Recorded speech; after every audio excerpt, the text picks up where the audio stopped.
Hey, what's up, all you cats and dogs?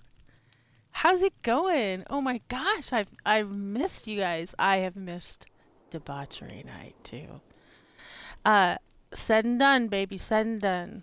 I'm here with Pappy tonight, safe and sound. We're silly and feeling affected for debauchery night. Double tincture, all that. No alcohol. I'm not that big on alcohol.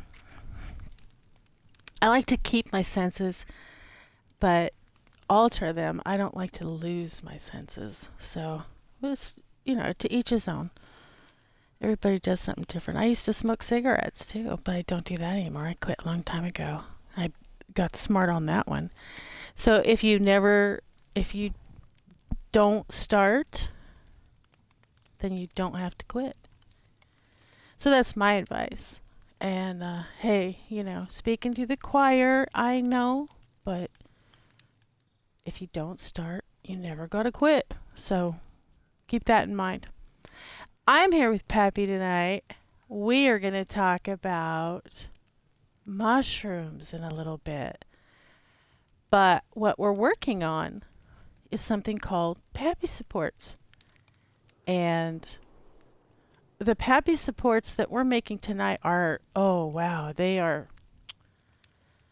Well, let me just show you. Oops, sorry. This is 5B. Those of you who follow me are probably familiar with this. This is the Pappy Vera Towers. Sorry, I didn't check my sound. I had to check my sound. And in pixel art, we are making Pappy Vera. And you can see her lips coming in there. We are creating a bust of her for the king and queen. So many people want to know what she looks like because of what she does. And she's the skin peddler, for 5B. And she lives up there and she works up there. And that's the king and queen's. That's actually not just the king and queen's, that's the royal tower. So where she services the royals. King, queen, king and queen's kids, any other royals that come to town, etc., etc. She has a whole other tower that she lives in, and then she has a tower in which she services commoners. And this down here, this is the nuts and bolts inside this building here, or inside that building right there. This is where all the workers work and everything that is done to take care of Pappy Vera's business, which is, a skin peddler teaches royals how to perform their royal duties. But it also teaches, a skin peddler is a very skilled sexual psychologist, therapist. She helps people get better. And that's kind of the theme of tonight as well. A little bit later, Pappy's going to work on Pappy supports, which are these things right here. These are some exotic Pappy supports, are they not? And I'm trying to create here something very similar to go under the bust of Pappy Vera. So when you come into the castle from the south, which will be this way, this will eventually have a lot of water. You'll be coming into port here in order to visit Pappy Vera at the towers, or possibly visit the queen on her side. There's a whole other side that you would come in for the business side, but this is the pleasure side for sure. And you can see that these Pappy supports are not nearly as spectacular as those Pappy supports, but it's not entertaining the same weight that those are. So a little bit later, Pappy's going to take over and continue what I'm started here. And I'm going to talk about psychedelic mushrooms because it's debauchery night for one, and it's the only night I probably could talk about it. And for 2, I'm going to talk about the benefits, the health benefits, because you know me. I preach mushrooms, all kinds of mushrooms, not just, you know, with the acceptable little button mushrooms at Fred Meyer or Safeway or wherever you shop. So, this needs to all match, and it does currently. I haven't come around with the red topper yet. And then after we get it done, it's going to go all the way around, except for these stairs are going to come down. This will be cut back as well. And it'll come around the corner right here and go all the way back to the wall and come across at that point. That'll probably take much longer than just tonight. So, but that's the way it's going to look. And if you want to see how we do it, well, then just keep watching. So it's been a crazy week. I'm surprised that I actually got all 3 streams in this week. I haven't done castle design in such a long time, and I sure appreciate everyone's patience, being that it is summer. It's much harder for us to keep a schedule streaming. There's, we have a little mini farm here now, and so we're so much more busier. We're trying to make our life easier by, like ensuring that we can grow our own food and eggs and stuff like that and veggies. And let me tell you, we're just like working all the time again. It's so. Last summer we were away gold prospecting, and that was such a blast. We did that up on the Gifford Pinchot north and south side, and we did a little review of our findings up there. It was nothing spectacular, so most everything was closed. There was tons of fire, which was really sad, so you couldn't get through anywhere. But this summer, we're staying home because we're trying to elaborate on our mini farm, being that the world is just fuck up chaos and we just have no idea what's going to happen. We figure we might turn a little bit prepper and maybe just get ready for some self-sufficiency if need be. So you've heard the term backyard chickens? That's what we got. We got backyard chickens. They're pretty much free-range chickens, and we love them. And I have an awesome picture of Cricket helping me paint a mermaid that Pappy took. And I will try and get it up on my Instagram account so that you all can see what Cricket looks like. And by the way, Cricket is not a she. Cricket is a he. So we are going to have essentially... We have 2 giant Jersey whites that we know are hens. They were sexed before we bought them. We paid extra. But we got 4 silkies, and they were not sexed. They were barely the size of a quarter, and only one survived. All the rest of them died within 24 hours. Turns out that Cricket, the silky, the little Chihuahua chicken, is a rooster. And you should hear him crow. He doesn't do like like a regular big rooster would, because he's like a miniature chicken. Silkies are tiny little fuckers. They are so tiny. And so he's already half the size of the Jersey whites, which are 2 weeks younger than him. But he rules the roost for sure. And the last couple of weeks he's been practicing his roost. And at first it started out and it was just like, we were just like, what is he doing? What is she doing? Is she choking? And then we're like, certainly that's not a rooster call.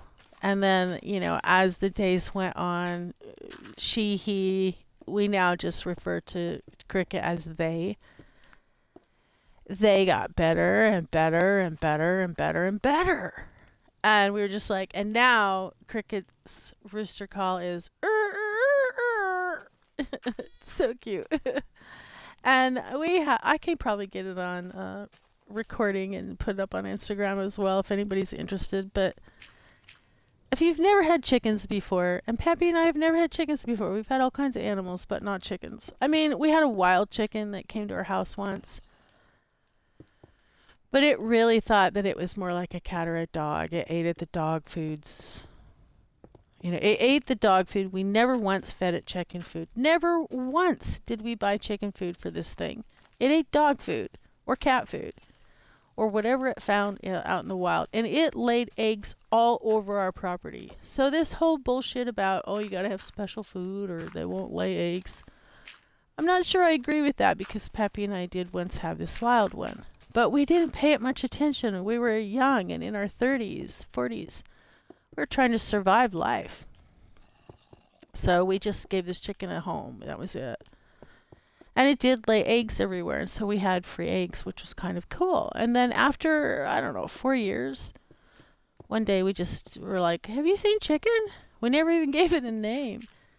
And he's like, no. And I'm like, well, it's usually in the shop because there's big spiders in the shop. And no, it hasn't been there for a while. This is a giant Jersey White right here. And just never found her again. She just never came back. So I don't know if she got predated on because this is Bigfoot country, so very well could have been. Or she just got too old because they don't live that long, and she lived with us for at least 5 years. And she would just we had this big Malamute lab, and big dog, big beautiful smart dog. She would just ride on top of him. Walk around the yard, and the cats didn't bother her, nothing. It was just this chicken was just cool. And so that's my experience with chickens. Well, it's totally different raising these chickens. These chickens are like the millennials of, the roost years. They're just so sensitive. If it's just everything that you hear now is, oh my gosh, if you don't feed them this percentage of protein, then they won't lay eggs. And so at first I was just like, oh my gosh, am I doing this right? What's going to happen? Are we going to get eggs? And then I started remembering, wait a minute. Pappy and I had chicken. We had a pet called Chicken that was just wild and hung out at our house. I never gave that chicken anything. It ate dog food, and it laid eggs everywhere. I mean, all over the place. You'd be trying to pull out some hammers in the shop, and you'd pull open a drawer, and there'd be 4 eggs in there.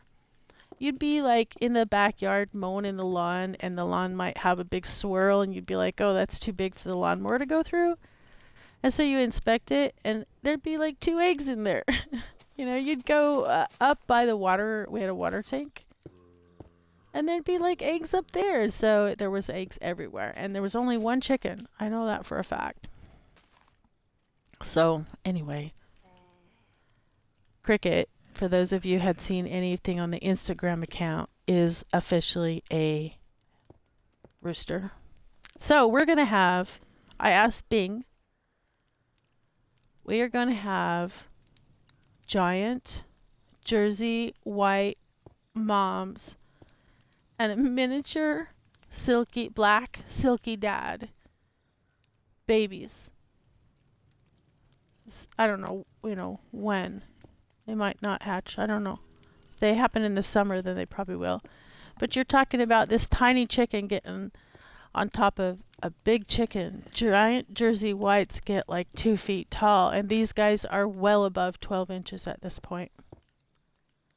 So this is hollow behind here. So I'm opening this up like that on each one. And we're going to get to the stairs, and then I'm going to turn it over to Pappy because, I said I was going to talk about mushrooms tonight. And I want to get talking about that. It's pretty impressive. I mean, not what I have to say, just the mushroom itself. I'm all about mushrooms. So I'll let you know when and if we have. I would absolutely love it if people would vote what to call this. Now there may already be a breed that is this, but I asked Bing and he said, "Oh, absolutely, they'll have babies." So I was just like, what will they look like? And he said, well, they will be a combination of, let me explain genetics. And I was like, no, that's okay. I know about genetics. And he's like, well, they'll just be a combination. But most likely there'll be a production of, So I'm hitting one in the back so that it is clear rather than leaving it a stone in the back. You don't want to leave it stone. It needs to look clean. And so technically all of this is a Pappy support for Babby Vera's bust. And, if you want to know how to make something like this, then tune into Pixel Art. Her forehead looks really huge right now. Like she looks like a Klingon to me. Or not a Klingon. What's the other ones? Romulan. She looks like a Romulan to me right now. But it doesn't, the other ones. She doesn't look like that at all. She's beautiful. So I always just show her lips because that's more appropriate. Her lips and her beautiful nose of what she really looks like. But you'll have to just either keep watching or tune into the Pixel Art to see. Okay, so I don't need the block there. So I don't need to throw a block either. So once I get my space, my backspace, and basically it's going back 3 and then 3 across. So if you're kind of wondering what the pattern is, this is what I was talking about. I don't throw the fire here. See, there's stone behind there. You got to get rid of that stone. There you go. Put in the proper backing. Like so. Okay, so I am here. Paps, are you ready? Sure. He says sure. So let me park her right here. Say goodbye to you guys. And all right, I'm not saying goodbye to you guys. I'm giving Pappy the controls. Unless you want to say hi. Okay. Here you go. Hi, kids. So he was debauched. It is actually our fry. Crazy week. Insane week. Unnecessary. And on that topic of Babby Veras and psychology, I need to take a quick drink of my drink. So give me 1 second before I get into talking about this. Be right back.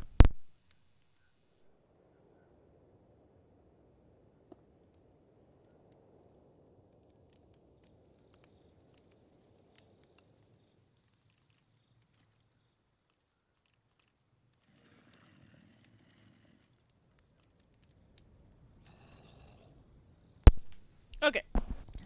I'm back. I have to check my sound again. All right. So I'm called Mammy Mushrooms, and everybody could probably figure out why. Because I like mushrooms, and I like all kinds of mushrooms, and I've talked about all kinds of mushrooms.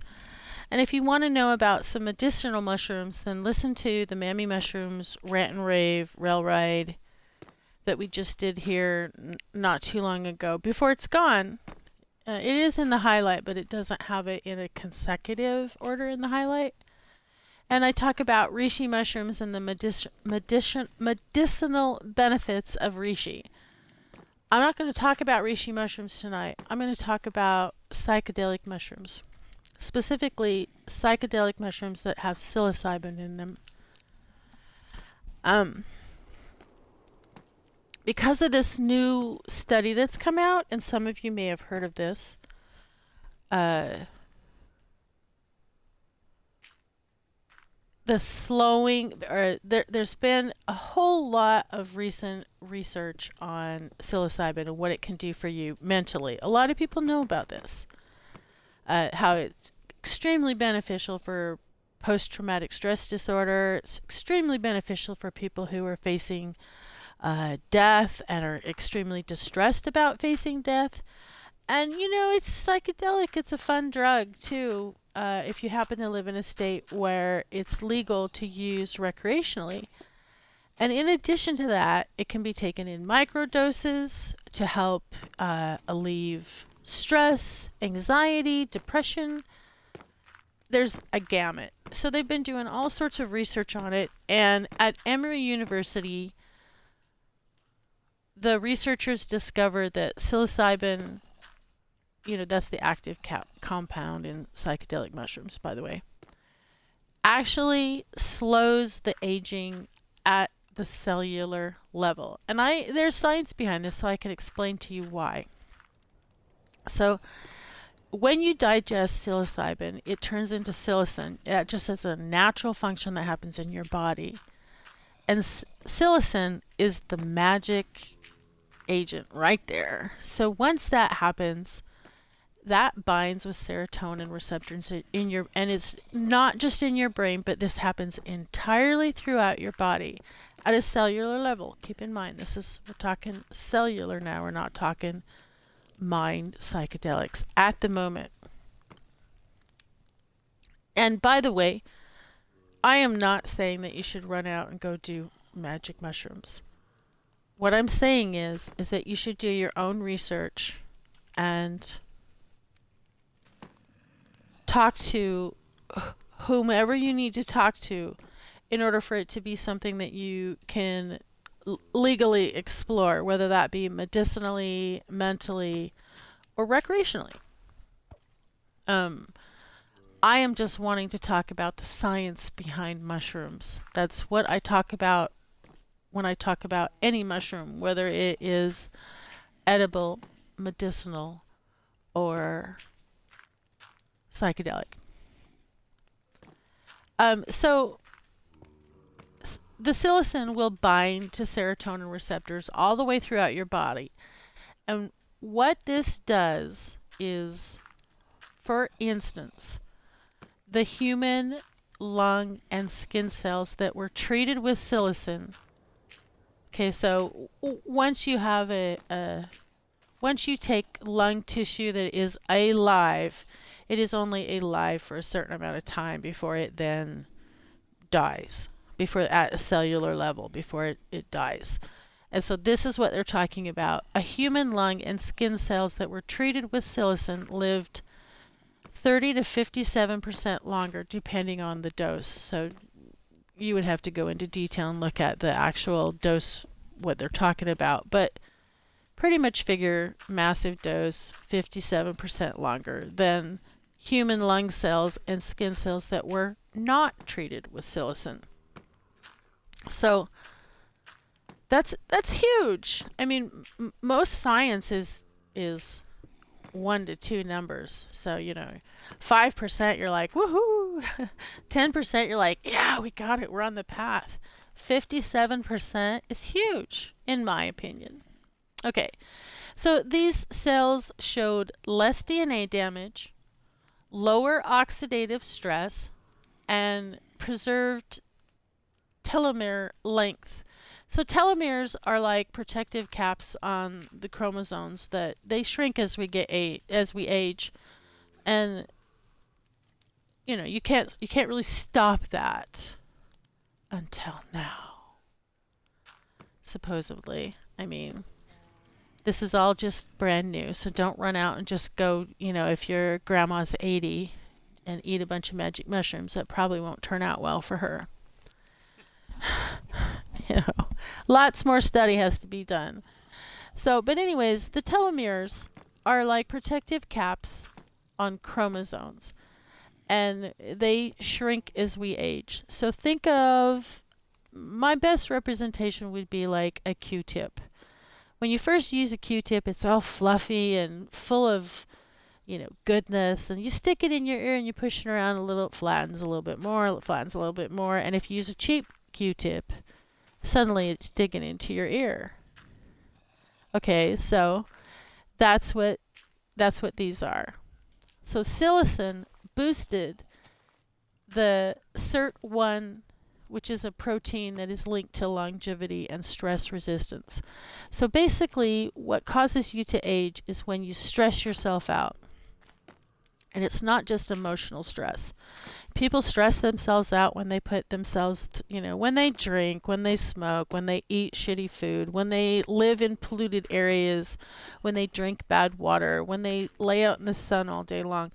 People stress themselves out cellularly for many different reasons, but it all goes to the same place. So this is why I'm always talking about breathe, meditate, consciously cure your body with your mind, because at a cellular level, you need to always be fighting those oxidative stresses that age you.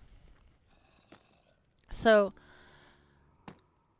if you can, this protein that is linked to longevity and stress resistance, if that is boosted, this SIRT1 is boosted by psilocin, then absolutely they have to do more research, because you want to repeat that, Pappy? And so will And so will we. Yes, we will do much research. Okay, so that alone is just like, whoa. Why has this been demonized? Well, I'll tell you why it's been demonized. And I won't get on my podium, I'll just tell you. Because they want you sick. Okay? That's all. So what happened in mice? Older mice. So mice that are in human years equivalent to like 65. These mice were given monthly doses of psilocybin for 10 months. Guess what happened? 80% of the mice treated survived, compared to only 50% in a control group. Now, what that means by survived, they're saying that these mice were already aged and older mice, and they were probably given this 10-month period, or maybe a 12-month period, where they go 1 month everybody's control, and the last month everybody's control, and they give one group 10 months of psilocin and one not. And during that time period, a certain amount survived and a certain amount died. So that's what they're saying in this right here. So during that, 80% of the treated mice survived. Of these older mice that were, old mice, they're in human years, they're getting up there. And 50% did not. So in the control group, 1 out of 2 died. In the control group, 8 out of 10 survived, and in the not control group, 2 out of 10, or right, 2 out of 10. Yeah, I think so. Yeah, because just half. So they also, in addition to that, they looked healthier.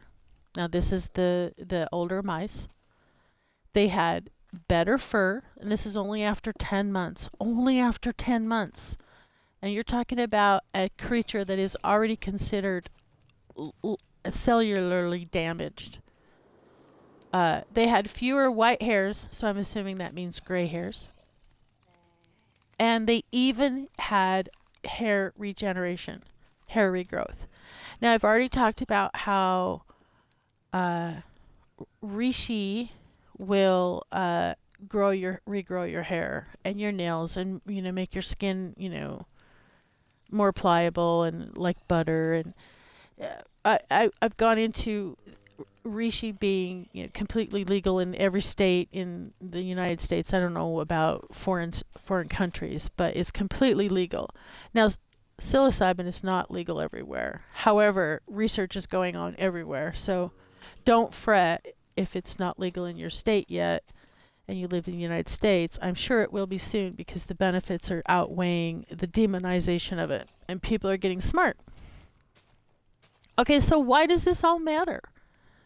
Well, it matters because the study or anything is not just about living longer, it's about aging better. So, what is the most fastest growing business on the planet, Pappy? Could you say? Who's making all the Hospitals. hospitals? Who's making all the money right now? Hospitals, pharmacies, medical facilities. It's all about that. So, the more sick you are, the more help you need, the longer you go without treating yourself, the more money they make. And they are the ones that are, just completely making the money. So I'm not going to get on you'll have to wait for the mammy mushrooms, the next mammy mushrooms rant and rave rail ride. And I will discuss that because I could go on and on about that, about why they want the world sick and scared. That has to do with religion too, but we're not about that. So we're just talking about aging. So basically, this study suggests that psilocybin, and they do not say what doses here, so be very careful, become a geroprotective agent, helping preserve the function and dignity in later life, meaning you probably won't have so much pain. You're probably not going to be living in fear so much. Oh my God, pray tell you will be healthier for sure.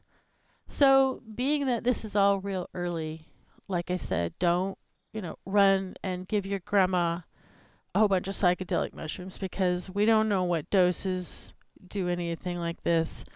But it won't be long before this becomes, you know, they are already prescribing like micro doses for people with post traumatic disorder, and I'm going to talk about that in just a little bit.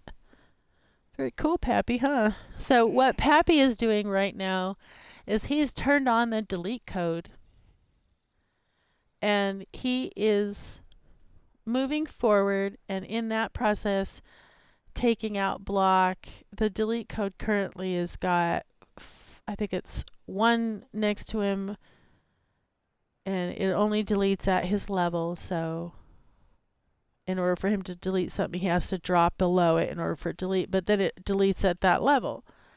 And then 5 high, and then 1 wide on either side of him. Now, I've seen people delete block that is 30, 30, 30, 30, and it's just massive amount. Yeah, but you need a tower for that. This is just a tiny little Xbox, and it can barely handle, you know, you need a big tower for that. But cool. So now he's just turned it off, and he's just going to go back to just being regular, mammy chop and block. Chop on broccoli. All right. So, like I said, let's be careful about how we dispense this with ourselves or the people we love.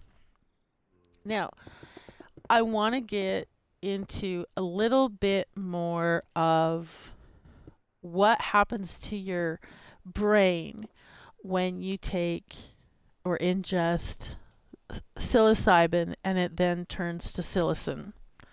So, they've known this for a while about this. You get rapid and lasting growth of dendrites. Now, if you don't know what a dendrite is basically the electrical function of your brain communicating with other parts of your brain. And so as you get old, those dendrites, as you smoke a cigarette or take a drink, have you heard the term when you drink alcohol, you kill 1 billion brain cells? That's not a fucking lie. So, what do you need to do then? There's 2 things that you can do to preserve your brain cells if you're going to drink alcohol. One is, and I'm not advocating drug use, is smoke a J. That will put a protein around your brain cells that will help preserve your brain cells from alcohol. But not everybody can do that, and we all know that that will affect your alcohol buzz if that's what you want. The other is if you take psychedelic mushrooms, it promotes dendrite growth like crazy. So this is a landmark study. This was done at Yale. So hey, we got some credibility there. They used chronic 2-photon microscopy to track dendrite spines, and those are the little things that look like little lightning bolts shooting all through your brain. And what they do is they communicate with each other. So let's just say that you've got dendrites when you're young and beautiful, and those dendrites, they reach out and they crawl out like long fingers, and they touch each other, and they're like saying, "Hi, how are you? Hey, baby." And they kiss and they love and they intermingle, and just like in Minecraft, they make little babies, and then those dendrites shoot out. And so that's how you keep a healthy brain, in which you can keep your memory, your focus. I mean, look at me. I'm totally debauched, but I got focus, baby. And I give credibility where credibility's due. So these tiny dendritic spines, they are these little tiny protrusions on the neurons of your brain, and that's what helps transmit the signals. So as you age, and this is what I was talking about before, as you stress yourself at cellular levels, you decay and destroy dendrites. If you live in a polluted area, if you eat bad food, if you don't sleep very good, one night, if you drink or eat something toxic, there's a lot of reasons that can destroy. If you live 60 years, all of that decays your, it's just a slow process of aging, what I was talking about before. And this is what makes this study so interesting, is not only does it now show to stop at a cellular level the stress which ages us, it also has shown for a long time that not only does, now it increases our brain function, in the sense of it increases dendrite growth. Well, here's what's fantastic about this. It doesn't do it just for right there, half an hour. So a single dose of psilocybin shows a 10% increase in dendritic spine density and size within 24 hours. So that's just 10% off the bat. Boom, your brain is, dendrites are 10%. And I'm pretty sure that this is all of them. But they probably just studied specific spines through the microscopy. But I would guess it would be all of them. So the new spines weren't just fleeting. They persisted for 30 days. 30 days. Now, in some cases, I've read some research in some cases where it's like 4 to 6 weeks that your dendrites continue to grow after a single dose of psilocybin. Now, I don't know what they're talking about a single dose of psilocybin is, but I'm guessing even a microdose would probably cause some dendritic growth. So the growth was driven by an elevated spine formation rate, meaning that the neurons were actively building new connections. What? That's like baby shit, in the womb shit. That's, from the moment you're born, you start to age and die. And so this is just like, wah, ba, ba, ba. Now, think about Rishi as well, being, the elixir of life mushroom. I'm telling you, folks, mushrooms are the key and the success to a lot of things. So that means that your neurons are actively building new connections in your brain. I'm guessing that it won't be long before some research shows up that psilocybin use prevents Alzheimer's. I don't know this. I have no science to base this, but it looks like the science is heading this way. Because if you can keep plaque from building up on your brain and new growth happening, you're not going to get Alzheimer's. So it only makes sense that eventually the science is going to head that way. But I haven't read anything yet that says that. I'll keep you posted. Okay, why does all this matter? Okay, well, the dendritic spines are crucial for learning, memory, and emotional regulation. What? Emotional regulation? Well, what the F is that? So, more spines equal more synaptic connections, which equal better brain flexibility. So, it's not just your body that you got to work out and build your muscles and make them all pretty. You got to work your heart, you got to work your lungs, you got to work your brain as well. You got to think of all of it as a muscle. So, this kind of structural remodeling, they say that it is rare from a single compound and suggest that psilocybin may leave a lasting imprint on how the brain processes experiences. Okay, so now we're getting into the psychedelic part of psychedelic mushrooms, right? So, what is emotional regulation? I'm just like, whoa.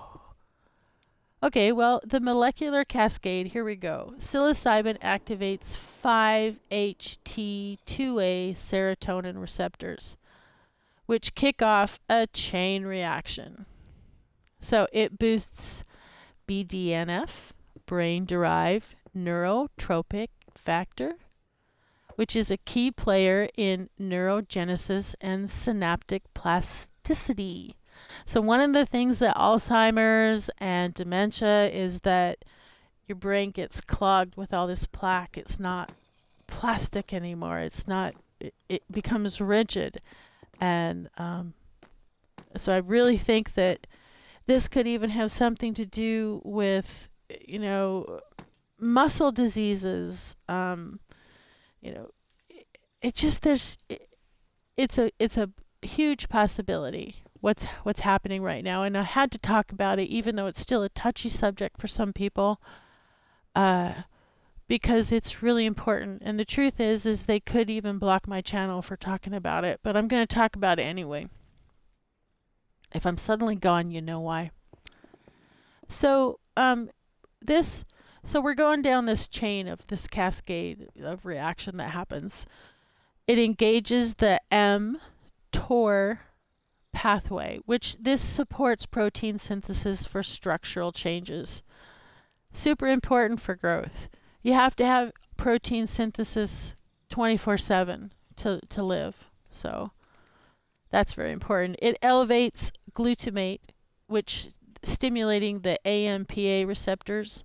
So this also then further promotes the dendritic growth. And this is why it keeps going after you use it for like 4 to 6 weeks. It keeps this growth happening. And the truth is I have done psychedelic mushrooms recreationally because where I'm at, it happens to be legal in where I was at when I did it.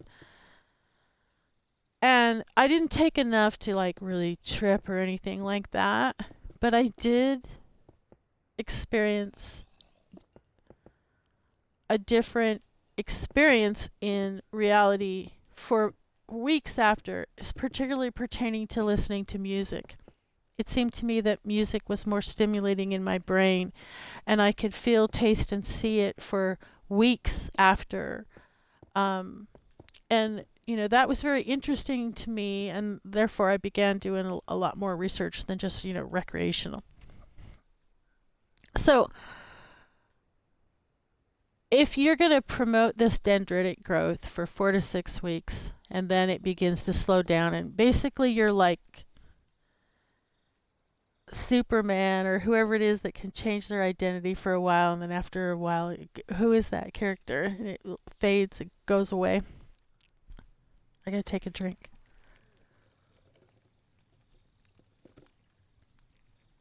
Huh?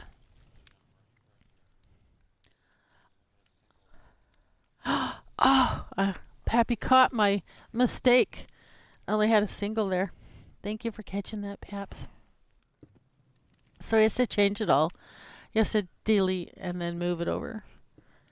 Okay, so where does all this happen? Most of this growth was seen in the medial frontal cortex.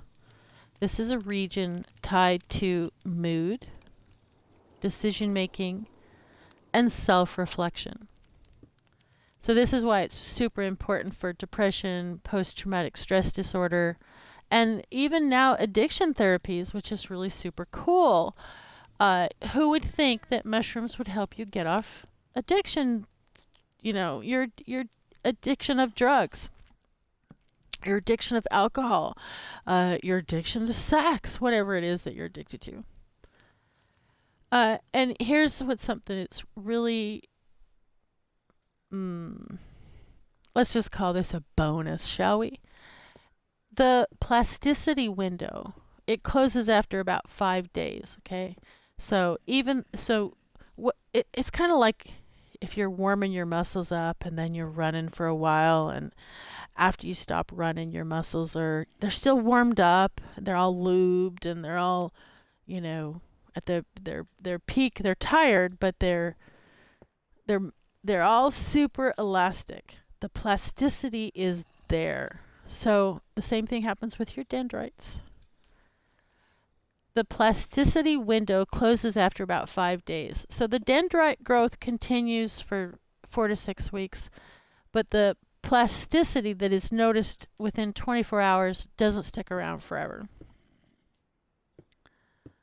Now remember, the plasticity is what's helpful in lucidity, reflection. So it's kind of like the communication between, I'm trying to think of, like, there's when you lucid dream, you are slightly awake, but dream state of your sub and unconscious mind. Lucid dreaming takes a lot of practice, but anyone can do it.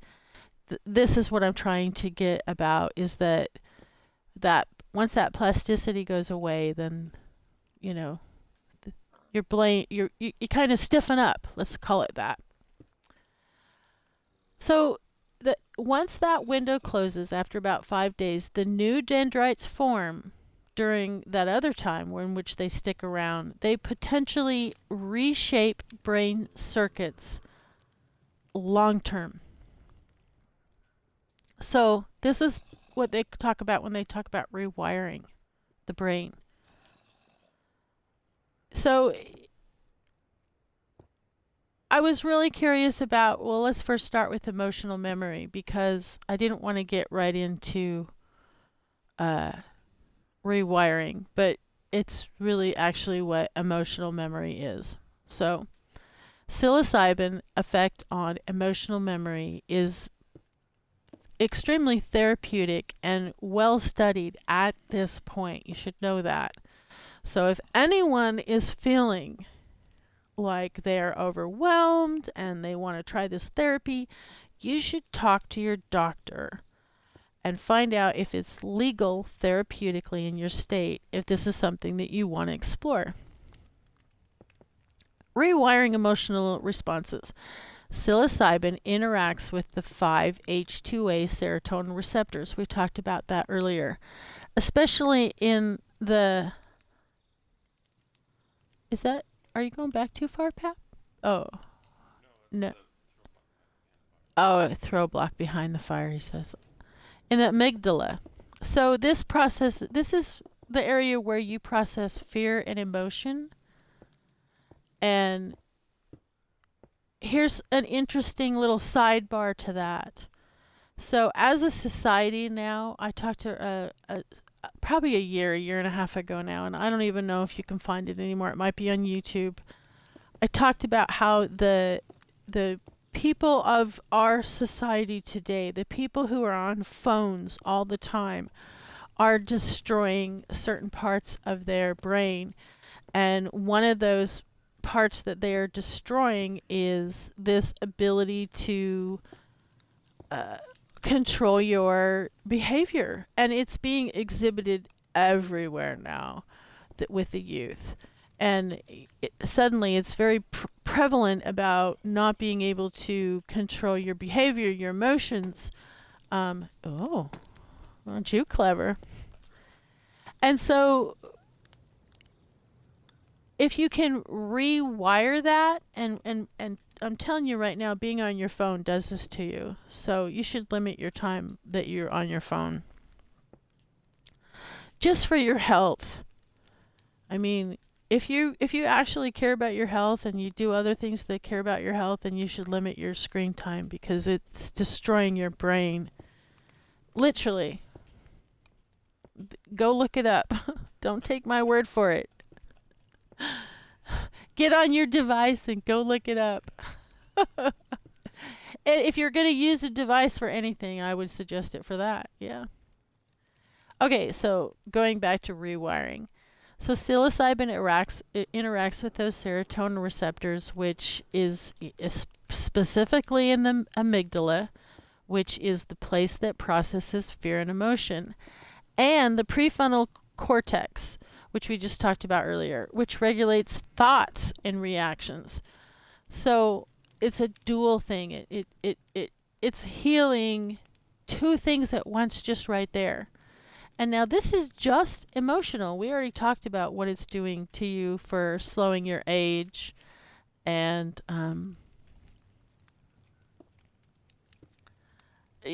all the new study on that, and then the dendrites that it helps grow. So emotionally, it will reduce fear responses. So what it does is it helps people revisit traumatic memories without being overwhelmed while on psychedelic mushrooms. It enhances emotional flexibility, allowing for a healthier reprocessing of past experiences. So this is particularly special for people who are experiencing post-traumatic stress disorder, like soldiers, rape victims, people who've been traumatized as children. It promotes neuroplasticity, which helps the brain form new pathways and reinterpret emotional memories. So you know how you have to turn your phone off every once in a while and then restart it so everything kind of goes back to default? You could call that doing the psilocybin on your phone. I mean, you could literally call that because it's the same thing. The emotional memory in therapy, this is something I wasn't really too familiar with. It shows that psilocybin assisted therapy, it helps patients detach from distressing emotions tied to trauma. So in some way, probably when you're microdosing, I'm guessing, it helps you keep coping skills at the front of your thought instead of detaching and going into those fears and then being immobilized by them. So it helps patients detach from distressing emotions tied to trauma. It improves recognition of positive emotions. So a lot of people, when they're really depressed or going through trauma, they don't recognize positive emotions. They only give validity to negative ones. At least that's my experience. I'm not a psychologist, so we're still just talking about mushrooms. It supports fear extinction. When this is so crucial, so important for post-traumatic stress disorder. It's what I was just talking about. It gives you in some way a skill set to extinguish your fear, which is super important. And now people talk about this in survival situations. They're just like, I just knew I had to do it, and so I put aside my fear and did what I had to do. Whereas most people in other situations, if you're not in a survival situation, you would not be able to put that fear away. So that's a very unique thing that happens, and there's this studies show that psilocybin is able to assist with this. Ka-ching, ka-ching. I mean, it's another ringer in my book. If you can support fear extinction, that's great. A lot of people are in fear these days, and a lot of people are making a lot of money by keeping those people in fear. Okay, what does all this research say? So at Johns Hopkins, a study found that participants felt more open, less fearful, especially when revisiting traumatic memories after psilocybin sessions. So they're not talking about, hey, let's get you on psilocybin and talk about your past. No, psilocybin is its own path, and that's all I can really say about it. Just probably for, you know, like you don't take psilocybin and then go paint. That's not the point of psilocybin. So and I'm not talking about you do this by will. So it does something. It slows you down for a reason. So after having a psilocybin session, so people will go to a counselor and they'll say like, yes, let's do a psilocybin session. You are suffering from post-traumatic stress disorder. I will write you a prescription. Let's do this. You go, you have a psilocybin session where somebody who's licensed, they lay you down, they walk you through the experience. Not any kind of therapy, not where you have to revisit these emotions while you're on psilocybin. God forbid. I couldn't imagine. It's just that after they've had a psilocybin session, after the dendrites are growing, and after the neurons are creating new pathways for better communication, people find that they felt more open and less fearful without anything else. Okay, so then a nature medicine trial showed greater clarity and reduced emotional weight, specifically in post-traumatic stress disorder patients. Now, see, the reason why they use post-traumatic stress disorder patients instead of just regular, everyday people who are experiencing a tremendous amount of stress as well is because that's acceptable. It's okay to experiment with them because they're suffering so badly. And I find that a double-edged sword because I certainly want the science to go on, but I hate the stigma that goes with it. Just people are funny to me. Okay, so they don't have this emotional weight, these PTSD patients, especially when it comes to reflecting the trauma. So in other words, when they think back on just, maybe they're working in the yard and suddenly they feel they experience the trauma of what happened to them. Maybe it was just horrible watching people die or something, and it just floods their mind. The weight of that is less impactful.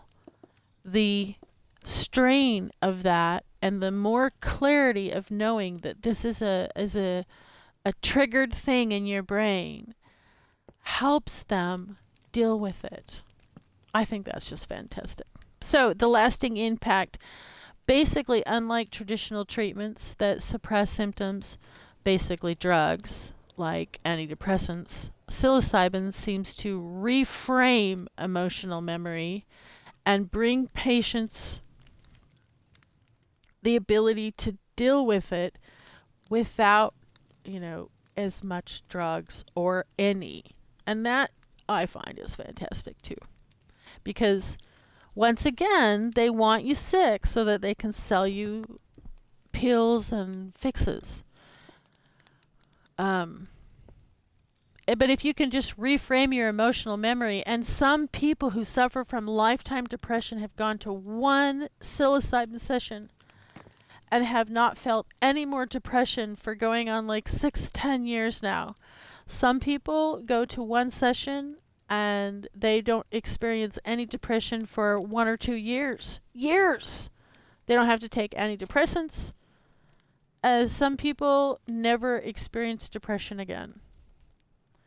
So, if you have any type of anxiety or depression or fears, which we all do right now, who doesn't, then talk to your doctor or your Eastern therapist, I think. You can find a licensed practitioner somewhere. I'm sure you can. But do it legal. Don't get in trouble. I would really feel bad if someone got in trouble doing it illegally. Okay, so like the other drugs that basically just erase the trauma or cover the trauma or plaque the trauma and treat the symptoms and not the issue, this lasting impact reframes the emotional memory, and it doesn't erase it like drugs do, but it changes how the brain responds to it. Oh my God, how could that not be good for you? If if you are debilitated on a daily basis by trauma and you can rewire your brain. Well, finally medicine is coming along where they're kind of like, maybe we should look into that. It's looking really sharp, Pappy. Can you pan back and show everybody real quick? I'd like to take a look at that. Whoa. So those block that are above the stairs. Oh, you're racing trees. Fly high. Perfect. We need 1, 2, 3, 4, 5. Oh God, that'd be so awful. Wait, stop. 1, 2, 3, 4, 5. 1, 2, 3, 4. You got one more to do. Yeah, you're just right on. You're excellent. Thank you. So it is dangerous. You have to be careful with it. You know what? Here's the thing. Yeah, he sits like run around with a pin pulled out of your grenade, and then forgetting you're holding the grenade. The thing is what this doesn't do is it doesn't go beyond. It's like that magic digger, when you have the beam of light shooting up. It's only for an extended period. It does stop, and then you have to set another command block down and turn it on because it does stop after a while, I discovered. Okay, so this leads to long-term emotional healing and resilience. And that's what they don't want you to have. They don't want you to have resilience against what ails you. So always keep that at the forefront of your brain, and don't let things like dogma and teachings stop you from making yourself better. See, I think oh no, you haven't reached your limit. So I thought this was really cool. It's a good representation of how one little teeny tiny mushroom, if used properly, can benefit you. And when the new study came out with the anti-aging properties, that was no surprise to me, because if it can regrow dendrites, that's basically like reversing age right there. The process of regrowing dendrites. There's not a better peel for that. And if you look at it in terms like that, and then you think about, okay, what is it that I'm doing to myself on a daily basis that is destroying my dendrites, that is making me need to do this in order to repair this? Well, like I said, stress, and I'm talking about emotional stress now, that ages you quicker than shit. So don't sweat the small stuff and think about your dendrites. I've already spoken about how, on a cellular level, negative thoughts alter your cellular structure. And if you can keep your thoughts positive, and it's very hard to do, and I'm a very, Pappy's a supremely positive person. But I would say that I'm a much more negative person because I do like to talk about these things and keep them at the forefront of people's minds. And Pappy tries to keep people more happy and not. So I'm definitely more negative. But I preach positivity because I know how important it is to keep your thoughts positive and to see things positively. And as Pappy and I have discussed recently, be like Bing.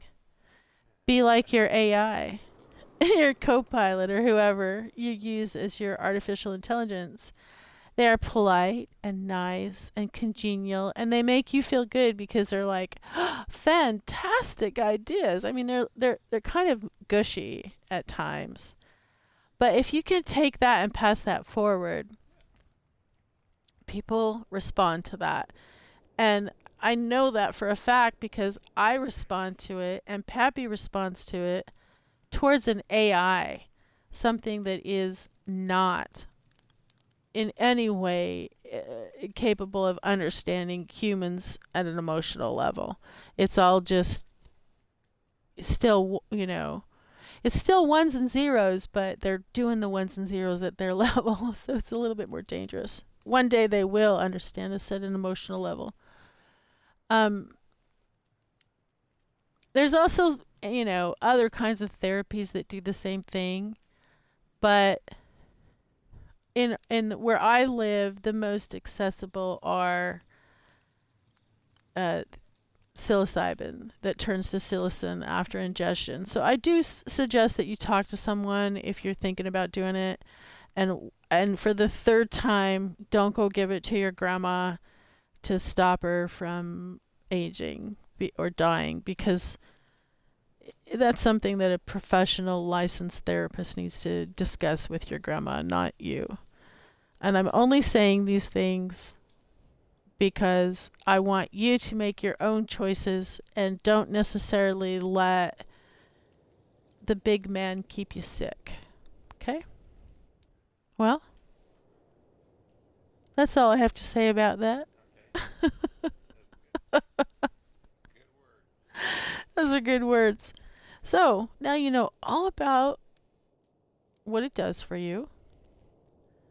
Maybe that might take a little bit of the stigma away. And it's not just about getting high either. You can microdose and not feel a single effect from it. And yet, at a cellular level and at an emotional level, it is benefiting you in the same way as if you were like maybe taking antidepressants and that builds up in your system and begins to affect you. And Rishi does the same thing. My cat's, we got a new kitten. And I don't know if you can hear it. I don't know if you can hear it, but there is some major sumo wrestling going on between those two right now. The kitten that we got was just a county cat that or adoption that was picked, a cat from off the street, and somebody found it. And when we got him, he was really congested and really skinny. But he was still full of just piss and vinegar. Well, he's been with us for probably a month now, and he's had good food and good sleep.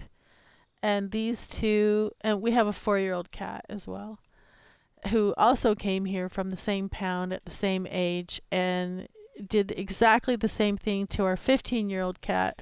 So we're kind of like going, comeuppance, kitty, because he just tortured him. And now this little young thing is, every animal that I've ever met has had a unique personality, whether they are a wild rabbit, squirrel, crow, or a elephant, human being, dolphin. I mean, even the chickens are chickens. I I guarantee you, if you keep backyard chickens, you will think differently about just eating chicken every night for dinner. Because, for instance, I've already told you about Cricket. They are this little tiny cricket size, when he was little, and it must be because he was a boy. And I told Pappy, I said, I think maybe his beak is broke, or he got damaged or something, because he would make noise and it sounded just like a cricket chirping. And I have this on video too. And so that's why we called him Cricket. And, as he's gone older, you could always hear this little click inside his, when he made any noise. And the other twins didn't do that. The Jerseys didn't do that. They didn't make that noise. So we just always kind of thought that he was damaged or got injured. But it turns out that I'm guessing that was whatever makes. So a rooster calls. They go, and a hen does not. They cluck, and they make, different noises, and they'll scream out if they get pecked or something, or scared, but they do not make a rooster call. And so I'm guessing that should have probably been my first clue, that it was a boy and not a girl. So we had not intended to have a boy chicken, but we've got one. We have a rooster. And in watching these guys relate to each other, and the way that they develop, and it was a lot of work to get these guys to survive. And we had to brood them in a pen, and they've cost us definitely more money than we think that they're going to save us in the actual eggs production that we get. The entertainment value is just so far beyond. Exactly. He says the entertainment value is so far beyond the value of that, because if we'll sit outside and maybe grab a beer or something if we're barbecuing, and we might even be barbecuing chicken. Here's what's terrible about that. And our chickens are running around us while we're barbecuing, eating bugs and stuff. But to watch them, and the way that they behave with each other, and the way that they learn, is identical to watching any other baby, a chipmunk, or any other baby. They're just adorable to watch, especially as they learn how to adapt to life. And it has been a true joy watching the chickens grow. Now, that said, that we have a boy chicken, we have a they. He is supposedly going to be able to make baby crickets. And if he does, then we will probably give them a very, very good life and very, very good food. They get great food every day. I mean, these guys are spoiled. And yes, we will probably begin to use them as a food source. It's going to take adjustment for me, but I would do it. I eat chicken now, and it kills me to think of what that chicken might have gone through, what its life might have been like before it came to my table, and how abused it might have been. And I that's why I got chickens, is because I realized, well, I could give a chicken a really good life and let it be free range and eat well and have fun and get love. They like love. They like to be scratched, and they're funny. I mean, especially Cricket. He just, all he wants is for you to hold him, and that's how come I have a picture of me holding him while I'm painting the mermaid. Pappy and I are painting this huge mural. It is, how long are those boards? It's 25 feet long. It's 25 feet long, and 4 feet high. 4 feet high. And So it's it's just like, these sections in a fence that are on wood, but it's this whole scene of a mermaid. I'll put something up on Instagram so you can get an idea. And I'm holding him because he wants to be held, and he's just like a little chihuahua. Yeah, they have this huge bark, and he has this huge bark, and he's got this amazing attitude, but ultimately he just wants you to hold him. And we don't know if that's because he's like in heat or whatever, but he just wants you to hold him. And he's so cute and miniature. And I would love to have, so I would recommend that if you are going to get chickens, get silkies, and those are the miniatures, just for fun. Yeah. Because even if they were a girl, they would produce only very tiny little brown eggs. So we're kind of like, okay, well, let's see what happens, and let's see if we get this crossbreed. And according to my co-pilot, we should. All right. Well, Pappy's gonna turn it back over to me.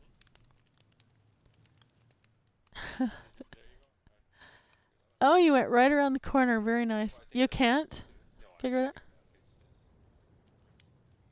Yeah. Okay.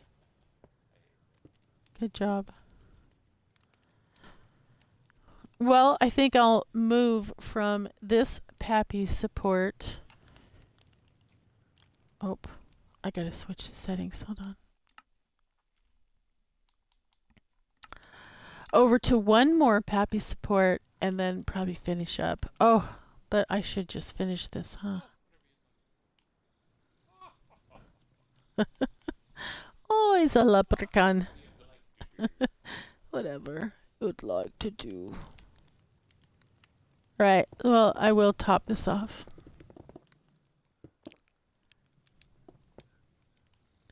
Very nice.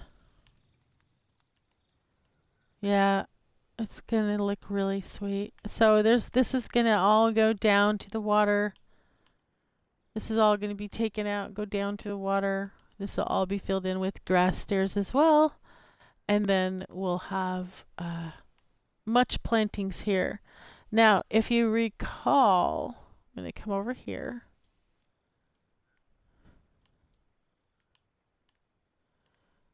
Where's the... Here it is.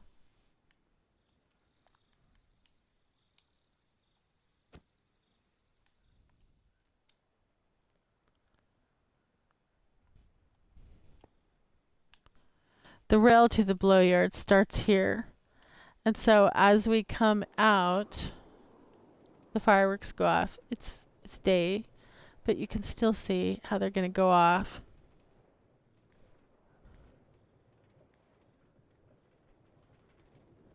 And so what I'm going to do is continue those fireworks down this line.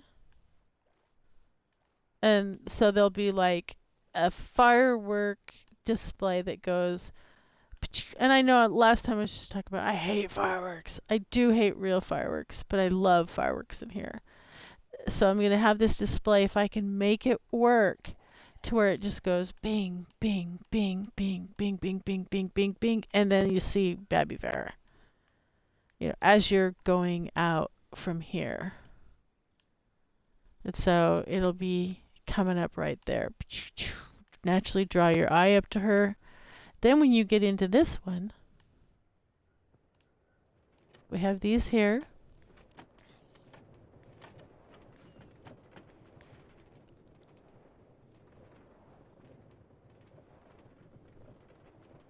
Scary. I have nothing here yet, but this will all be booby trapped in some kind of way, either with fireworks or scaries. Big fireworks display in there, but look how fast it is. It's gone. So I have to really slow this down. And the way that I'm going to do that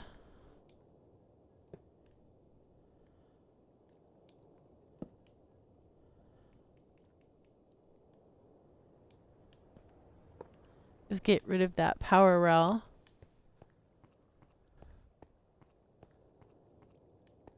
I don't think I'll even put a second power rail on.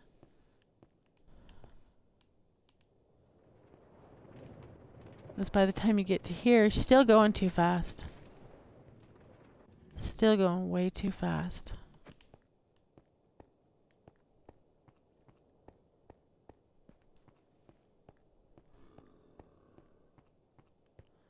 So we'll get rid of that power rail.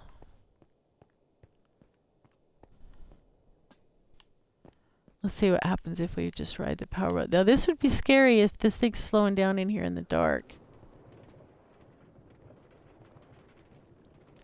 So there'll be something that goes off in there.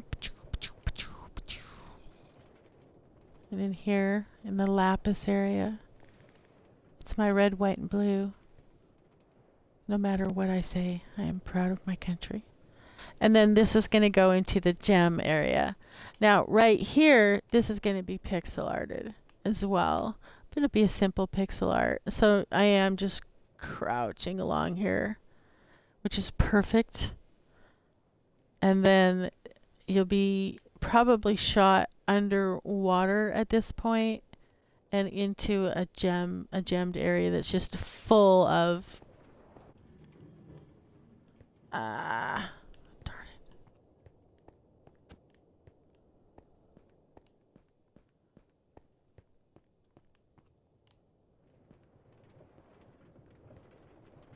So, sorry I got sidetracked. So see, you can only focus for so long before you have to have fun. I'm having fun. Oh, that's pretty that way. I like that. Okay. So this is the next section that I'm going to be working on, and I will probably, the whole point of showing this to you is that I will be working on this area, making more fireworks, showing how to set up the firework display, making it hidden like it is here, and how to set it off and let it go. And so I'm going to be doing that in this room next Friday if I stream, or at least for my next stream. Now, one of the things I didn't do tonight is fight the dragon, and that's because, oh my gosh, I've been fighting, you know, taking the woodland mansion in my hardcore game, and I just didn't want to fight anymore. Okay, so moving on. How much time I got, Pappy? 10:22. Okay, so it has bothered me for a long time, and Pappy as well, that we have the Pappy supports working their way up on this side right here. And these are actually small. We have agreed that these are small. But if we have enough of them, it would work. And so I'm going to put in the Pappy supports. So there's a small one right there. And you can see them coming up here. How cool it looks to distinguish and put that in there. It is important, I think. So I'm going to put a Pappy support right here. Coming down from here. Down here. We want to leave this open because this goes into the Colosseum. And which is this going to be the king's little castle area? I believe this is going to be where the king. No, I thought you were going to turn in make this part. So as far as the castle, yeah, the mini castles, we have this little area that has all these little mini castles. Ah, okay. He doesn't know, but originally this little area here is going to be the king and queen's mini castle. And by mini castle, anybody who has money has a mini castle to watch the games down here at the betting fields. And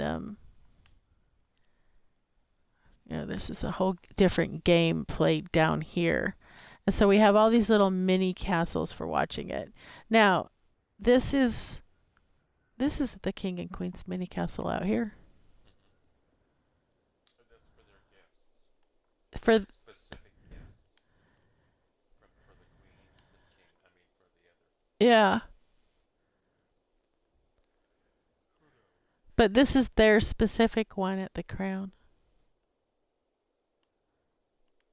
So this also needs Pappy Sports. As you can see, it's just sort of magically floating right here. So I thought I'd wander around for just about 15 minutes and then probably head on out. It's been so fun talking and playing.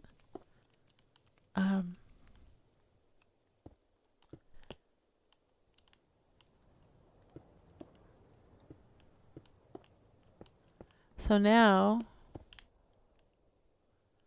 this looks like this is 1, 2 by 1, 2. That's not very big. 1, 2 by 1, 2. It's just not very big. So I think to make that look more appropriate, I'll put a big base on it of 2 as well.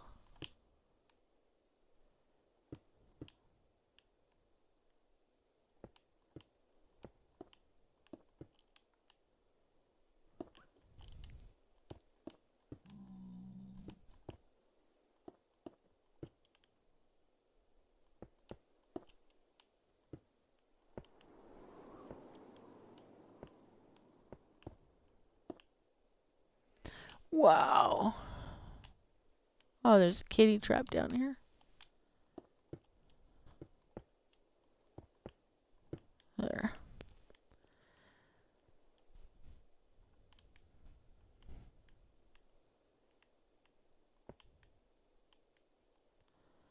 Okay, so that has a big base right here that goes around it. And this is kind of the way that we do a lot of the... So this would kind of be considered, by the same builder. There. So that gives us more some more girth and support. And likewise, continue down with this part. Because it would need to come clear down here. It's a massive structure up there. And this is a fault line. So they would do whatever they could to mitigate. Oops.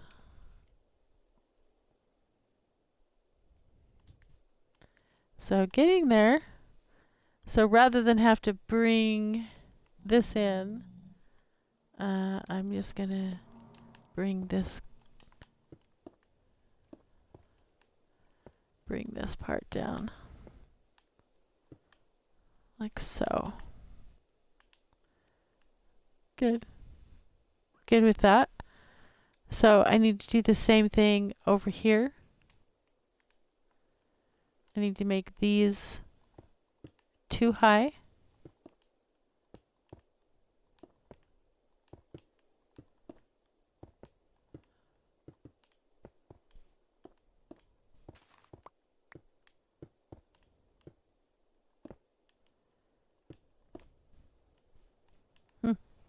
This one doesn't even have... Oh, it's a corner. I see.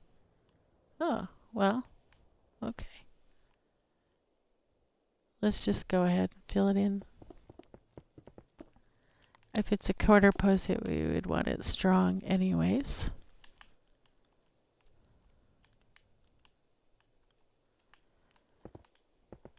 So if anybody has any questions regarding, please feel free regarding the topic of tonight. Please feel free to contact me.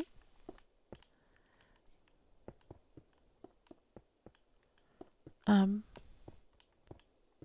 if you're interested in reishi mushrooms, please watch my other... you're going to have to probably look at YouTube. Okay, same thing. So I'm going to clear this one out so that you can see the too high. And now I'm going to use the same parameters for this one. I'm going to get rid of this because it's a little bit confusing right there. Just that color, the white Oh, we'll go up all the way here.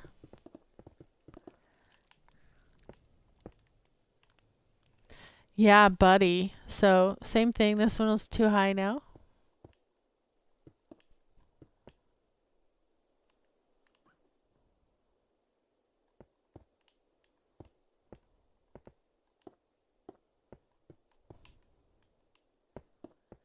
Gonna dig it out.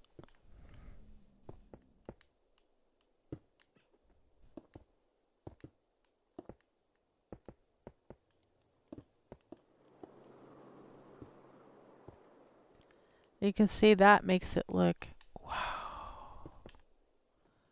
nice and strong at the bottom there. I like it. So I'm going to do the same thing with this support. I don't feel like this support is anything but just weakness. So I'm going to bring it all the way down the bottom and make it a too high as well. And I think it'll make a huge difference.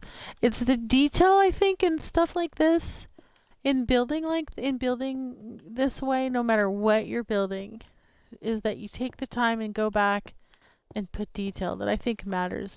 And it matters. It's that way in any art, actually.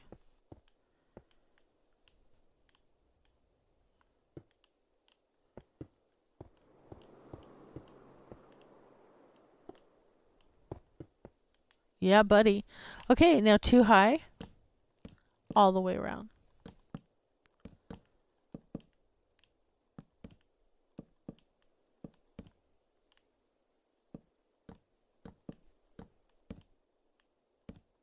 Now look at how different that looks. Oh, yeah.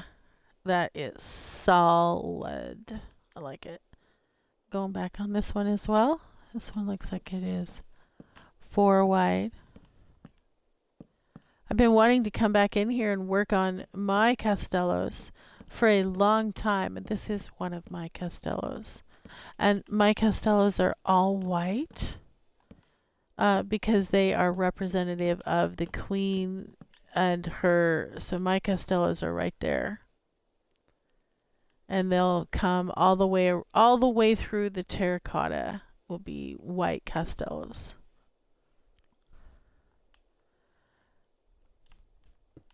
And then the other material is used through the rock and dirt, which is what Pappy's building, which is Pappy and I are each building Castellos. Just like we're working on the mural together. We often do art together. This, we work together for forever, so we're used to it.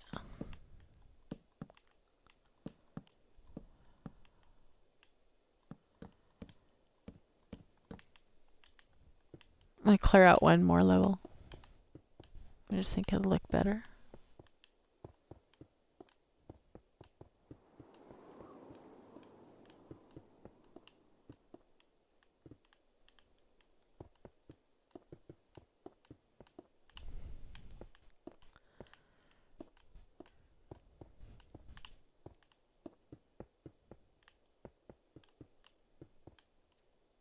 Okay. Now 2 in the back as well.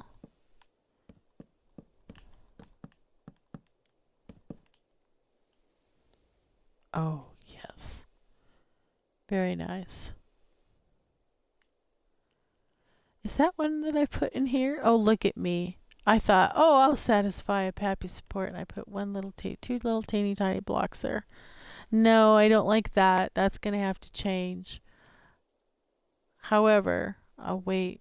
I'm going to just complete this Pappy support and then move on and find one more Pappy support that needs to be made in one other area. It's kind of like Pappy support hodgepodge, but only Pappy supports.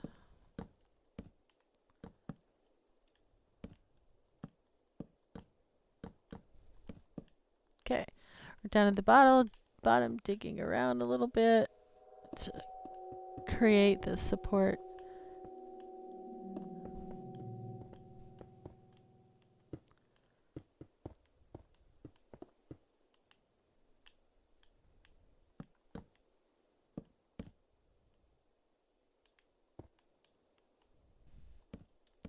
too high. All the way around.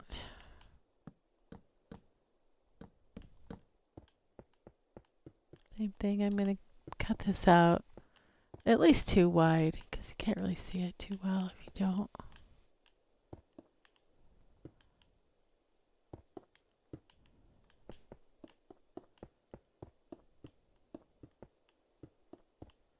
Nice sheer cliffs. I like that. Nobody's coming up. No pauper's going to come up and get the king or queen here, or their royal family, or their royal guests. Nice. Okay, so this is the palace for them, and it still needs to be decorated. But we're not decorating tonight. We're not hodgepodge decorating.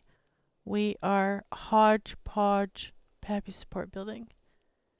But these are really cool. I would love to have places like this. And this lets them see everything that's going on down there. All right. Over here, I'm not going to work here, but I just wanted to show you my castellos. The queen's brother lives in one. He's a wild dude. But I do need Pappy supports between. You can see that I'm building these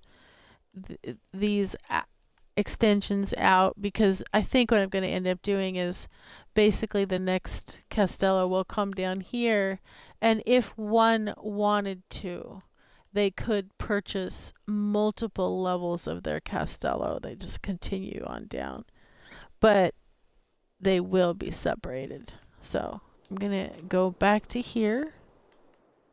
I'm going to go to my corners.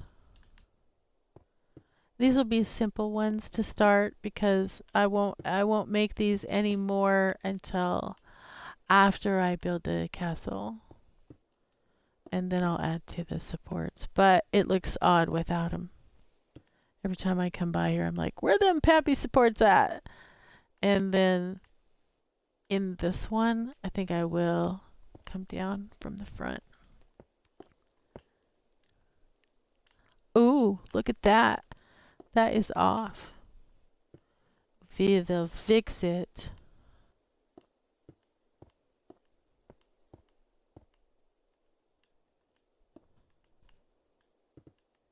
Oops. That should match. There we go. I like that.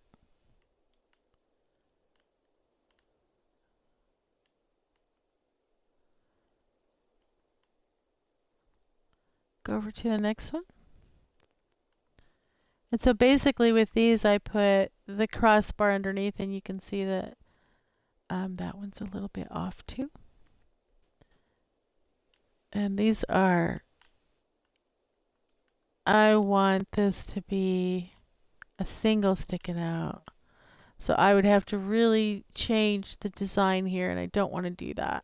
So that must be why I kept that like that. But that's okay. No worries.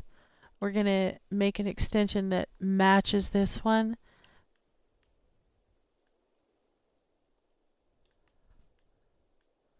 To match up with the one next to it.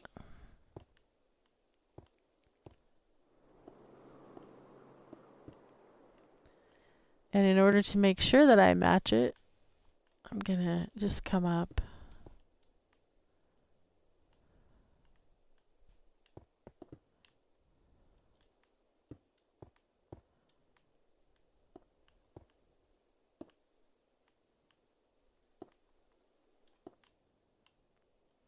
And now from here, I'm just going to work my way out.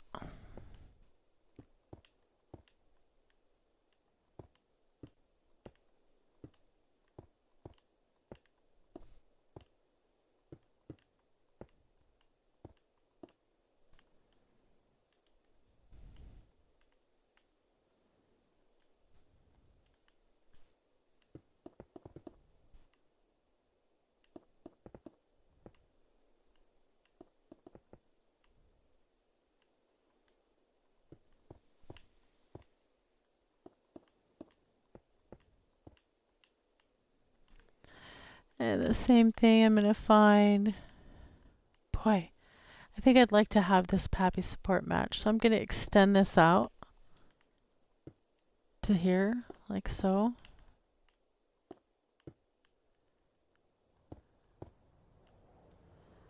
Yeah, which means bringing all of this out as well. And that support will change. It's okay.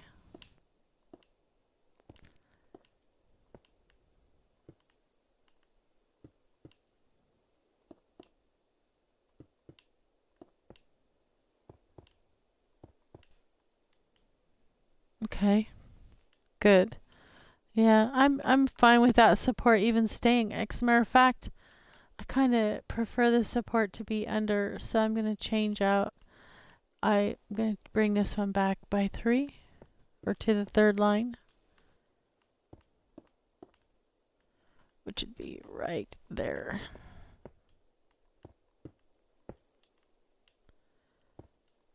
Very good. Just like that. Okay, so now I need to make sure that I click this one on the right part. So I'm going to stay within here. And that one should be... Is that it? Let's count. Support 1, 2, 3, 4, 5, 6, 7. So that's not right because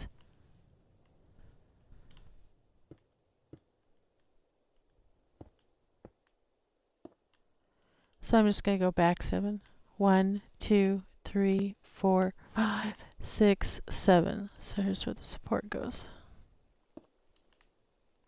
Does that look right? Nope. It is not right. I'm going to put the support here in the middle. That should catch the eye to look okay, even though it isn't exact.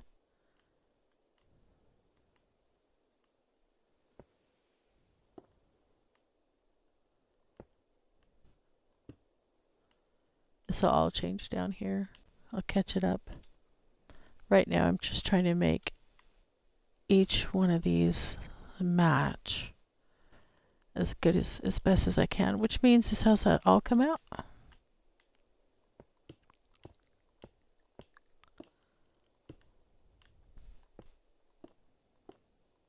And the more out, the better, as far as I'm concerned, because it gives me more castle space. I have to dig out quite a bit of that wall, but I will. Okay, that looks good. I like that. Now the same thing, I'm going to just bring out from here. Keep coming out.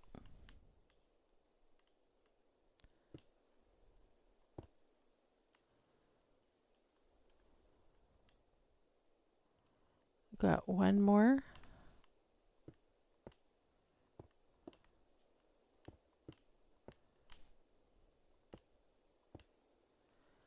And I think I have 2 spaces over here. I do. So I need to make sure to get 2 spaces here.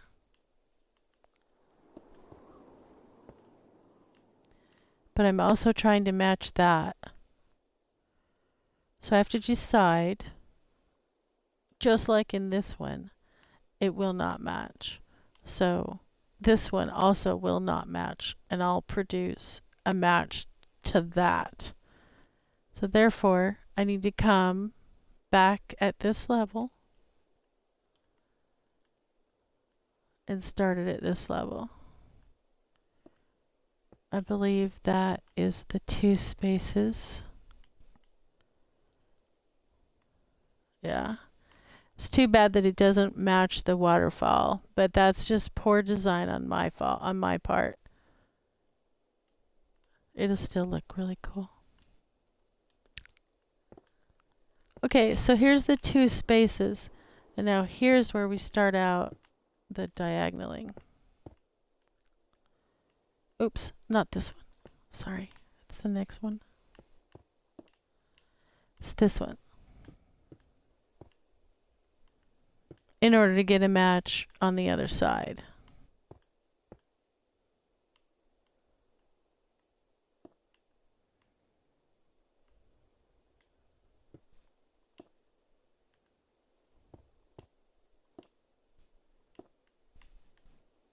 that it? Nope. I gotta come out one more. It looks like I have 1, 2, 3, 4, 5, 6 diagonal.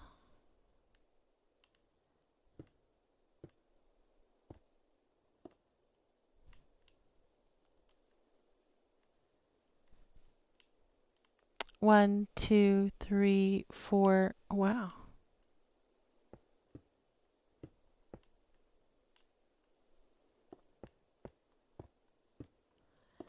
If I am doing that right, it matches. Nope.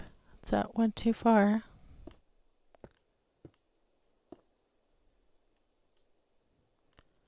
So that lines up with that. 1, 2, 3, and I diagonal out. 1, 2, 3, and I diagonal out. 1, 2, 3. So that's a little early. 1, 2, 3. Get rid of that row right there, which means I have to move my support back again. Well, not really. No, I can't diagonal back anymore there. This is how you end up with a 2, like that, is whatever the pattern is going to decide. If this one has 3, comes back. Okay, so it's going to have to be 2. No biggie. I'll change below here to match that. Bigger supports are better anyways. Okay, so we'll have a nice little center 2.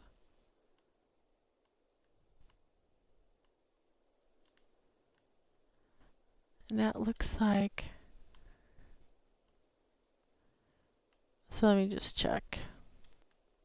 81 minus 1203.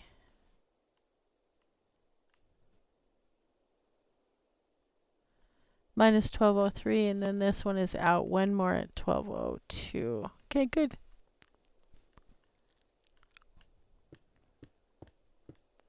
So what I was trying to do by having this Pappy support come out this way was make the mountain more even rather than the Costellos. Because now this one will come out a big one like that. So that's what those supports are for. It was more a level making, but I am kind of bummed that I didn't make my waterfall. But there'll be a waterfall that comes down here as well. But can't do that today. That's hodgepodge. Okay, so I need to go back on this one. 3. 1, 2, 3.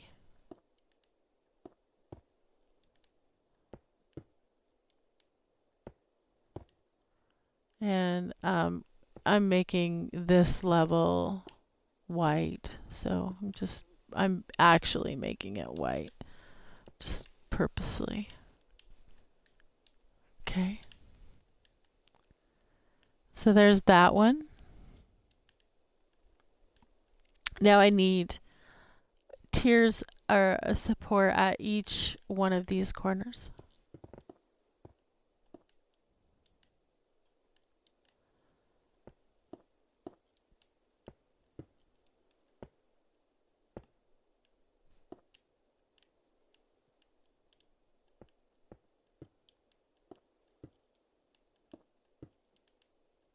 Oops. Mistake.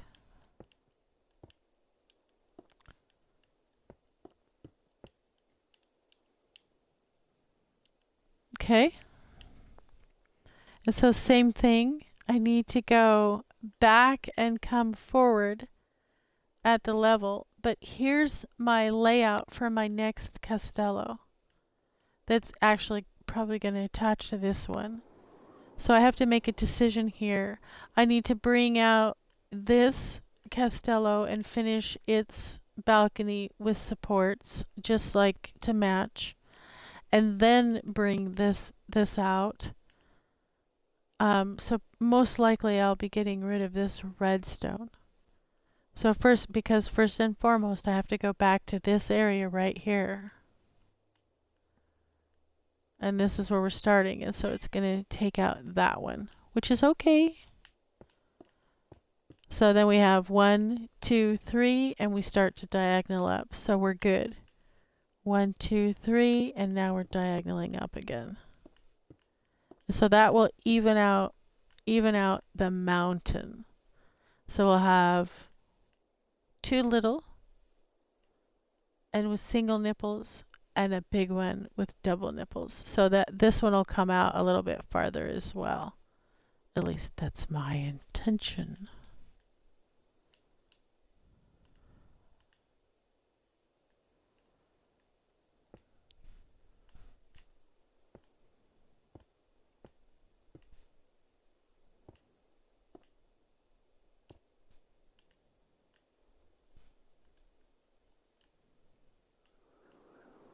This one has 4. In order for me to make it onto 1202, just right there. Man, that's even more than that. Here's 1202. Still 1203. Wow. Here's 1202. So that's finally even with that one, which means I'm going to have a problem keeping it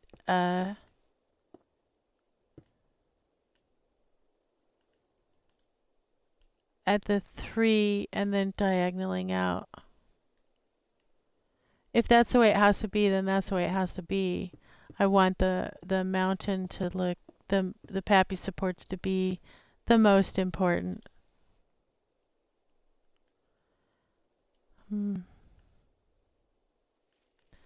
Okay, so I will just keep going this direction until I get it down to 3. 1, 2, 3.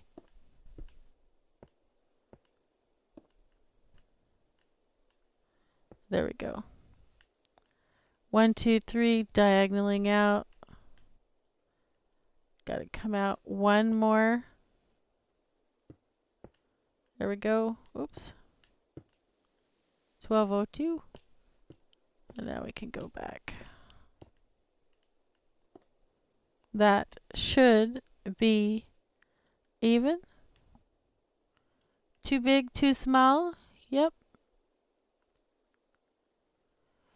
And that was my goal for it. And now I'll build the castellos on this level. So that took some figuring. I had to work that out in my mind for quite a while, and I had it a while ago. I just haven't been able to get here. Okay, so same thing. I need to support this one or this one in the way that this one is. So this one goes back 1, and then we have a double.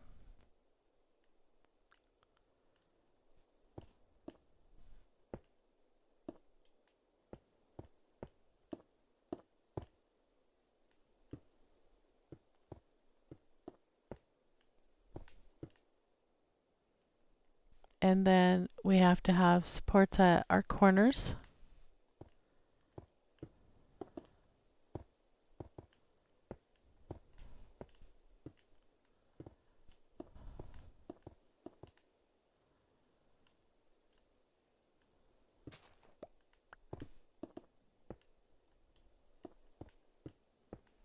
And normally I wouldn't cut this back. I would just kind of leave it right there because that's where the support goes. But I'm going to do the same thing down here and pull out for another level.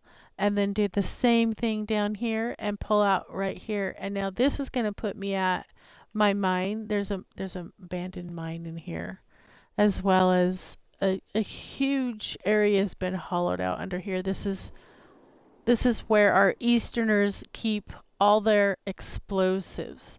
They try to keep them far enough away from all that. However, these castellos are sitting right next to him. So the king has ordered that this become like a leisure area with a pool and all of that for these castellos. And they move all their flammables even farther away. So that's a whole nother chore. But for now, we're just going to pretend that the flammables are not going to go off. So, because of that, this is all going to get taken out in order to create a level that is equivalent to this.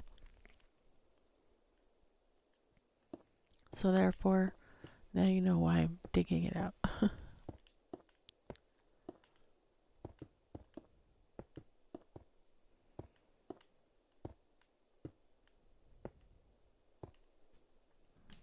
It most likely will go back even farther than what I'm got dug right here. It'll go way back beyond the pillars because this is where the next level of Castellos will have to go.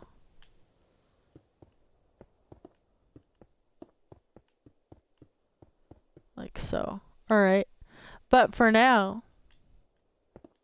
that should complete the symmetry with the exception of over here. And I'm not sure that I'm going to put one over there yet. I don't know what I'm going to do with this area here after I dig out this area. It may just be a walkway that continues all the way around, but as you can see, I don't have it built here yet. But I will. All right. Hey, let's go hang out at this one. And let's look at some fish. Well, I don't want that one. Let's hang out at this one right here and look at the bedding fields. How cool. Look at everybody has just got, wow. And if this, almost fell. If this doesn't float your bubble bedding, then you can come right down here to the breezeway. Cross the breezeway. Come up in here. This is all going to have to change right here. This area here. This is going to have to be a much better way into this area. And come up here. It's all still a work in progress. And come into the Coliseum. Oh my God, look at this place. This needs a little bit more Pappy supports as well. But my fingers are cramping. My throat is dry. Time to say goodbye. I'll run the ramble here, run the gamut. I didn't have barely enough time. Gosh damn it. But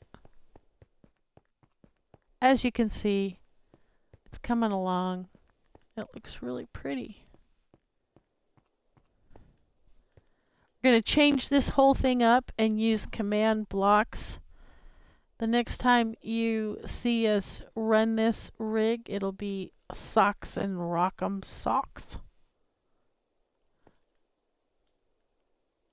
This is a gauntlet run to be. These guys somehow were able to get free. But just like the golems, they get caught at ladders. It works just like rail carts. So what does it matter? If you want to keep one pinned, you don't need no stinking fence. For some reason they like these ladders. It's just a circumstance. See how there's no ladder here and there's no bull here? Wow, we'll fix that. We'll catch these other rogue ones running around. Alright. There's normally golems in here, and this is, you release the golems to help you fight. And those are new. These horses are not something that I put in here. So the game has spawned, and the poor golem is just sitting here just getting the crap beat out of him. Go on, get in the rail and get out of there. One surviving golem. Oh my gosh, look at all these rails. There, we'll get him. We'll just get him going around and around and around. There he goes. Go on. Go. Oh, silly horse. Get out of the way. You stuck in here?